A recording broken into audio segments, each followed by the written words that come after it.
Bonjour à tous et bienvenue dans J'apprends le français avec Vincent, mais surtout avec cette série au cours de laquelle nous marchons ensemble dans les rues de Paris. Et là, nous venons de passer le bâtiment principal du printemps. Alors si vous ne l'avez pas vu, je vous invite à regarder la vidéo parce que c'est vraiment un bâtiment très joli. Alors comme vous voyez, le printemps a aussi investi les bâtiments qui sont à côté avec quelque chose d'un peu plus moderne. Ici c'est pour la beauté, je crois. Alors attendez, le printemps en grand. Oui, c'est apparemment 3 étages dédiés à la beauté. Voilà, donc si vous voulez des produits de beauté, c'est là qu'il faut aller. Vous voyez donc une petite vitrine, des gens qui marchent. Alors on avait vu que cette vidéo est un peu lente, c'est-à-dire que nous ne marchons pas très vite, mais ça nous donne la possibilité finalement de découvrir des choses. Alors là, comme on peut voir, effectivement, il y a des gens qui mendient, il y a des mendiants, quelqu'un qui retire de l'argent dans un distributeur automatique et d'autres personnes qui attendent. Alors bon, en France, c'est très facile de payer autrement qu'en espèces, hein. Vous n'êtes pas obligé toujours de payer en espèces. Alors souvent, si vous allez au café pour les petites sommes comme ça, souvent les gens préfèrent peut-être en espèces, mais avec votre carte bancaire, si votre carte bancaire est sans contact, là c'est beaucoup plus simple, puisque dans beaucoup de situations, dans beaucoup de magasins, il n'y a pas de minimum. Il n'y a pas de minimum pour payer avec cette carte sans contact. Donc ça peut être finalement très pratique. Alors vous voyez que nous marchons bien tranquillement. Les gens marchent aussi très doucement, mais ça c'est parce que la vidéo est un peu lente. Quelqu'un vient de me doubler. Alors cette personne, vous voyez, porte un sac et a probablement fait des courses. Voilà, 2 petits sacs. Alors est-ce que ce sont des cadeaux? On ne sait pas, on ne sait pas. Quelqu'un qui est à côté de nous, qui a son téléphone. Une famille, même plus qu'une famille là. Ah là, il y a du monde et des enfants. Voilà, une dame qui pousse une poussette avec un enfant. Tout le monde est habillé chaudement, hein, comme vous l'avez remarqué. Parce qu'effectivement c'est l'hiver, hein, donc c'était à la période de Noël, pendant les fêtes de Noël, donc c'était en décembre. Alors vous voyez qu'il y a un peu de circulation, mais c'est quand même très raisonnable. Voilà, donc les gens qui marchent, il n'y a pas beaucoup de gens qui vont dans mon sens, la plupart vont dans l'autre direction, tout simplement parce qu'ils vont dans les grands magasins. Les grands magasins sont derrière nous. Je devrais faire comme ça plutôt. C'est-à-dire que les gens vont probablement faire leurs courses.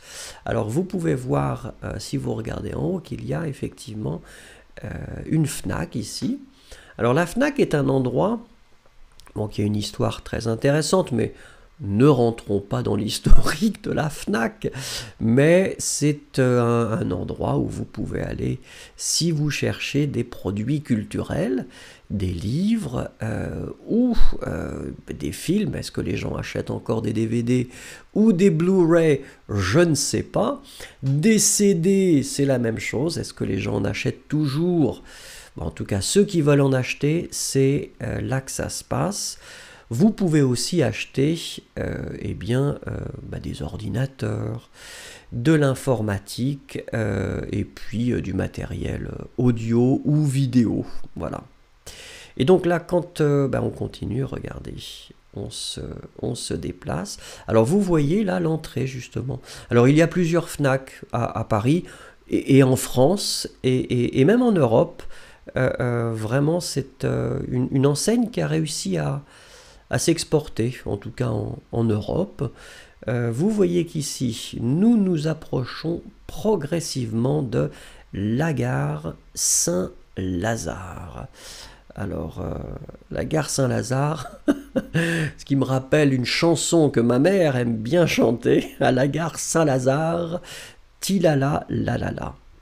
Alors vous voyez qu'il y a un petit peu partout à Paris des gens qui mendient, hein.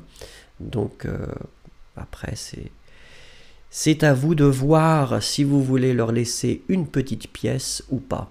Donc en face de nous, un bâtiment qui est assez imposant, c'est la gare Saint-Lazare.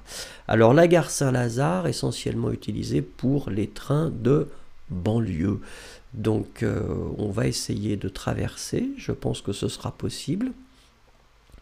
La particularité en tout cas de la gare Saint-Lazare, si vous donnez rendez-vous à quelqu'un, c'est qu'il y a cette sorte de statue ou d'installation qui est intéressante et qui est au milieu et qui représente en fait des horloges ou des montres qui sont empilées les unes sur les autres. Donc nous traversons, nous voyons qu'il y a des gens qui vendent des fleurs à côté de nous, là, sur le côté, vous les voyez. Donc on traverse encore, 2 scooters attendent, quelqu'un avec sa trottinette, mais ça y est, c'est parti. Personnellement, ça ne me dérange pas pour traverser la rue. Donc vous voyez une enseigne de restauration rapide, Quick, qui est, je crois, européenne. Je ne veux pas dire française parce que je ne suis pas sûr. Alors voilà, donc ça c'est la gare Saint-Lazare. Et donc à la gare Saint-Lazare, enfin très clairement, cette belle chose qui se trouve juste en face de nous, qui est très très pratique si vous voulez donner rendez-vous à quelqu'un. Vous donnez rendez-vous ici, il n'y a pas beaucoup de possibilités de se tromper. Donc ça c'est assez idéal. Voilà. Alors la gare Saint-Lazare, bon bah écoutez, c'est un endroit qui n'est pas vraiment exceptionnel à visiter.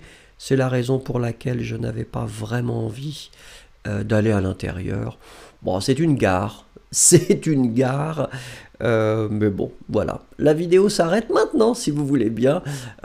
Merci en tout cas. Au revoir et à bientôt. N'oubliez pas de mettre un petit pouce si vous avez aimé la vidéo. Ce serait très gentil. Merci beaucoup. Au revoir.